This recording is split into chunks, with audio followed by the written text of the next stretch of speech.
هي الحلقات تحفظني بآيات من القرآن، هي الحلقات تملأني بحب المصطفى العدنان، هي الحلقات تحفظني اعوذ باللہ من الشیطان الرجیم، بسم اللہ الرحمن الرحیم۔ ناظرین کرام، السلام علیکم ورحمۃ اللہ وبرکاتہ۔ انشاءاللہ تبارک و تعالی آج ہم لوگ پڑھیں گے النحو الکبیر کا سبق نمبر 14۔ اس میں غیر متمکن کی اقسام۔ اب تک جو ہے وہ اس سلسلے میں ہماری تقریباً 35 کلاسز جو ہے وہ ہو چکی ہیں، اور انشاءاللہ تبارک و تعالی آج ہماری ہوگی 36ویں کلاس۔ ٹھیک ہے، ہم لوگ پڑھ رہے ہیں اس میں غیر متمکن کی 5ویں قسم اسماء ظروف کے بارے میں، اور اسماء ظروف میں ہم نے 3 قسمیں بنائی تھیں، ایک تو ظروف زمانیہ، ایک ظروف مکانیہ، اور ایک ظروف زمانیہ اور ظروف مکانیہ۔ اب ہم لوگ جو ہے وہ ظروف زمانیہ کے بارے میں پڑھ رہے ہیں، اور ظروف زمانیہ وہ اسماء ہیں جو کسی فعل کے واقع ہونے کی جگہ یا پھر فعل کے واقع ہونے کے زمانے یا پھر وقت کے اوپر جو ہے وہ دلالت کرتے ہیں۔ اس میں جو ہے وہ ہم لوگ یہ 12 ہیں: از، اذا، متی، کیفا، ایانا، امسی، مز، منذ، قد، تو، اعود، الان اور رئیس۔ ٹھیک ہے، اچھا، تو اب ہم لوگ جو ہے وہ اس میں سے از، اذا، متی، کیفا، ایانا اور امسی کے بارے میں جو ہے وہ ہم لوگ پڑھ چکے ہیں، اور آج جو ہے وہ ہم لوگ پڑھیں گے مز اور منذ کے بارے میں۔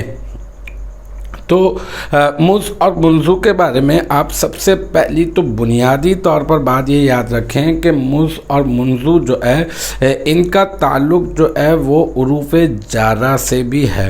آپ نے حروف جارہ یاد کیے، بڑے مشہور و معروف ہیں اور سب کو تقریباً یاد ہی ہوتے ہیں، ابتداءً جو یاد کروا دیے جاتے ہیں۔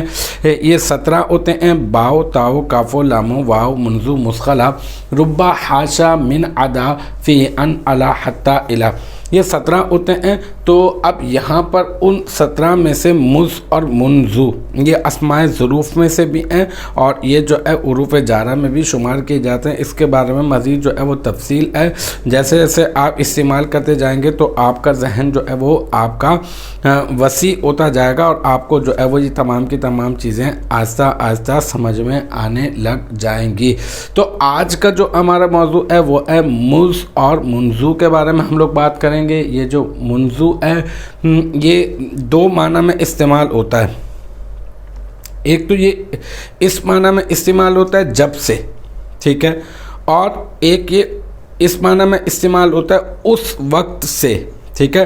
تو جب سے اور اس وقت سے تقریباً جو ہے یہ ہم میں جو ہے وہ تقریباً ملتے جلتے ہی نظر آ رہے ہوتے ہیں، لیکن یہ کہ نحو میں جو اس فن کے جو ماہر حضرات ہیں انہوں نے پھر بھی تھوڑا سا جو ہے اس میں فرق کر کے جو ہے وہ بتانے کی کوشش کی ہے، اور مطلب یہ کہ کبھی دونوں ایک ہی معنی میں جو ہے وہ استعمال بھی ہو جاتے ہیں۔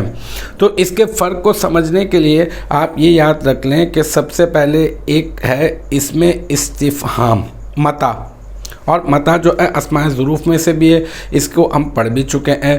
اچھا، ایک ہے اس میں استفہام کم۔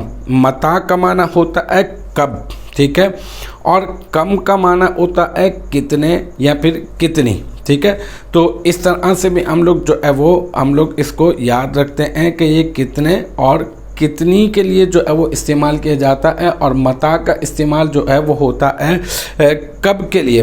اب میں آپ کو اردو میں اس کو آپ سمجھنے کی کوشش کریں، ایک سوال، اور وہ سوال یہ کہ ایک شخص ہے زید، میں آپ سے پوچھتا ہوں کہ تم نے زید کو کب سے نہیں دیکھا، تو میں کس کے ذریعے سے سوال کروں گا؟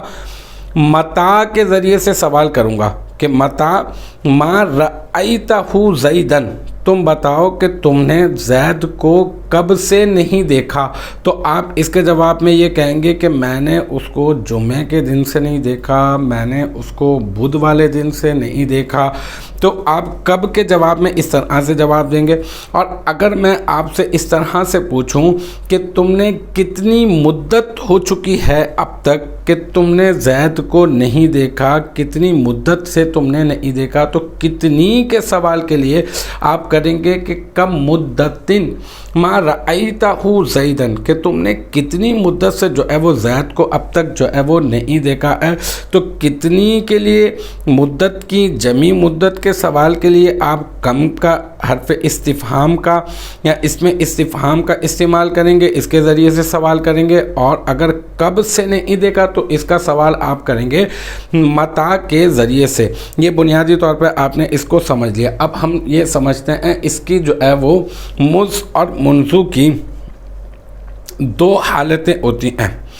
ایک تو یہ کہ یہ متا کے جواب میں ہوگا، متا کے جواب میں، یا تو پھر یہ کم کے جواب میں ہوگا. اگر یہ متا کے ذریعے سے سوال کیا جائے اور یہ متا کے جواب میں مز یا پھر منذ، یہ دونوں ایک ہی استعمال ہے اس کا.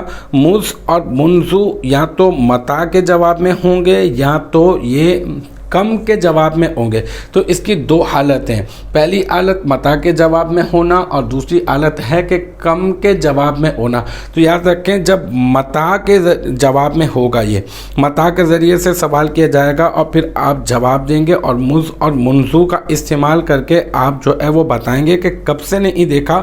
تو اس کا جو ہے ہم یہ کہیں گے کہ یہ ما قبل فعل کی اول مدت، ما قبل فعل کی اول مدت کو بیان کرنے کے لیے جو ہے وہ آ رہا ہے. اور اگر کم کے ذریعے سے سوال کیا جائے گا اس کی دوسری حالت، تو اس کا معنی یہ ہوگا کہ یہ جو ہے وہ جمی مدت کے جواب کے لیے جمی مدت کا سوال کیا جا رہا ہے کہ پوری کی پوری اوور آل کتنی مدت ہے وہ تم مجھے بتا دو کہ وہ کتنی مدت ہے. تو المختصر یہ دونوں میں نے آپ کو مثالیں جو ہے وہ دے دی ہیں. اچھا، مز کا بھی وہی استعمال ہے اور منذ کا بھی وہی استعمال ہے. تو لہٰذا مز اور منذ یہ دونوں ایک ہی مثال میں استعمال کر کے بتا دیے اور بیچ میں او لگا دیا. یا تو مز آپ مز کے ذریعے سے استعمال کریں یا تو پھر آپ منذ کے ذریعے سے استعمال کریں، تو دونوں کا استعمال جو ہے وہ ایک ہی ہوگا. لیکن بس اتنا فرق یاد رکھ لیں کہ کبھی یہ متا کے جواب میں آئیں گے اور کبھی یہ کم کے جواب میں آئیں گے.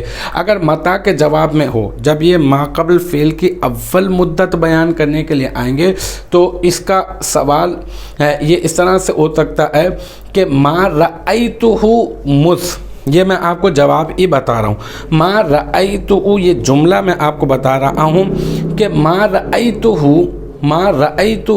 مز او منذ یوم الجمعۃ، میں نے اسے یعنی زید کو جمعے کے دن سے نہیں دیکھا. اب زید جو ہے وہ یہاں پر ذکر تو نہیں ہے، لیکن آپ سمجھ لیں کہ اگر میں سوال میں ہو سکتا ہے. تو ابھی آپ اس مثال کو ذہن میں رکھیں. ما رأیتہ، ما یہ ما نافیہ ہے، رأیتو صیغہ واحد متکلم ہے، اس میں تو ضمیر اس کا فاعل ہے اور یہ جو ہو جو ضمیر ہے یہ اس کا مفعول بن رہا ہے. ما رأیتو میں نے نہیں دیکھا، کب سے نہیں دیکھا. یہ مز یا پھر منذ کے ذریعے سے آپ جو ہے وہ اس کا استعمال کریں گے تو یہ پورا کا پورا آگے بن جائے گا مفعول فیہ. تو المختصر یہ کہ ما رأیتو مز او منذ یوم الجمعۃ، یہ اس کی مثال ہے متا کے جواب میں. اور ما رأیتہ مز او منذ یومین، 2 دن سے، میں نے اسے ما رأیتہ میں نے اسے 2 دن سے نہیں دیکھا ہے. تو یہاں پر اوورال پوری کی پوری جو ہے وہ مدت بیان کی جا رہی ہے، اور جبکہ پہلی والی مثال میں جو ہے وہ اول مدت جو ہے وہ بیان کی جا رہی ہے. پہلی والی مثال کے جو ہے یہ